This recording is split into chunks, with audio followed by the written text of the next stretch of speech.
Here's what I feel a lot of businesses should do is they need to partner with entrepreneurs who know how to grow a business. Yeah. Like I want to, and I think I probably will. I'll partner with someone who owns a cafe or a restaurant because I know that I could go in and bolt on what I know in business and process and procedures and ways of filling that place up consistently, getting a waiting list. But I don't want to go in and I don't want to have nothing of other than eating. I don't want to have nothing to do with creating the menu or, serving people or doing any operational stuff. Yeah. I got no. But a lot of these business owners need to do that because they don't have the intelligence required. Yeah. And it's okay to be in a partnership with someone. Yeah. It's actually, would you rather have 50% that's right. of a business doing $100,000 a month? Yeah. Would you rather have 100% of a business doing fucking $5,000 a month, $10,000 a month? Like the reality is there is a path to least resistance. Sometimes it seems counterintuitive because you're like, oh, what? I've got to give a piece of the business up.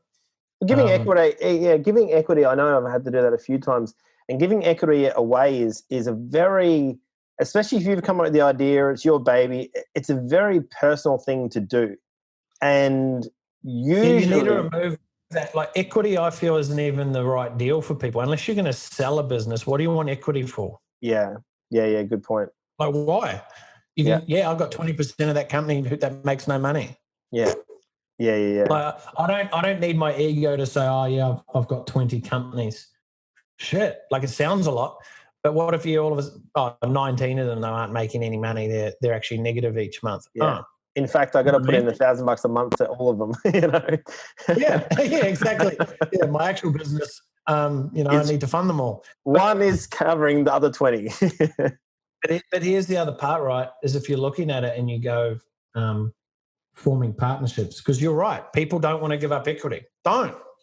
Just give me a percentage of gross revenue. Yeah. Right. Give me 4% of your gross revenue. I'll come in and we'll grow your business. Yeah. That's a no-brainer for people. Why would you not? Yeah. Right. Assuming that someone can deliver. Right. Yeah, that's right. All of a sudden, the emotional component of I've got to give up 20% of the business. Like you're giving up 20% that makes nothing anyway. Like I don't want 20% of it. And also when you start, remember the business is worth nothing, right?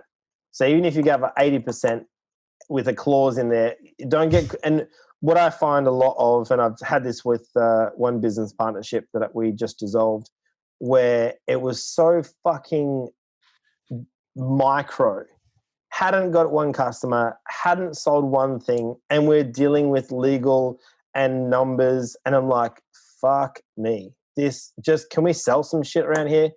Because it doesn't matter what we're talking about right now, it's meaning nothing. We flew all the way overseas, spent a week there, and we're working out micro. I was like, wow. Haven't dropped a piece yet. Haven't made $1. In fact, we spent money to get here, and we're talking about little tiny percentages here, there, and everywhere, and what happens at this part. And it's like punching. How long do you want to punch shadows for? I'm punching shadows. Back to the point of path of least resistance, right? If there's an easier way to get a deal done, there is. Yeah. Right? Way easier. You don't need to give up equity. You could write into a deal that, look, if the business reaches a certain level and we do decide to sell it, then I'm entitled to X amount of equity. But until then, it doesn't matter. Like if you have to give up 10%, 20% of your business to get you past the hump and building the business and growing it so you can do what you want to do. Yeah. I mean, why would you not? Yeah. Exactly. Why would you not do that? It just makes so much sense. Especially when you're using the right people that actually have done something similar to that in a similar industry, and you've never done that before, you're crazy not to. Not to. But it has to be genuine growth from the other person. Like my partner has to have done something differently with a different set of skills and a different set of, network opportunities than I have myself.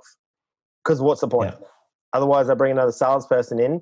Great, we've got 2 salespeople, but I need a marketing guy. You know what I mean? I need a CFO. The same role. Yeah. You've got different roles.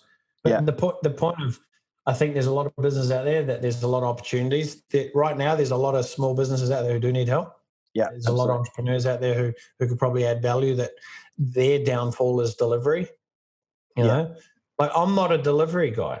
I, I, I don't enjoy the delivery of stuff, right? And when I say stuff, I'm just a blanket landscape of all businesses that we have. But I enjoy creating. I enjoy strategy. I enjoy solving problems. I'm really good at solving problems.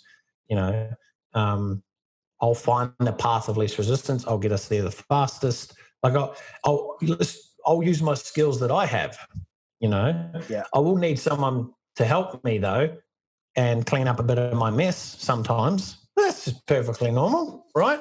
But as long as you know where your downfalls are and you know where your upsides, it's a risk to reward ratio game, and you just go hard. Yeah, absolutely.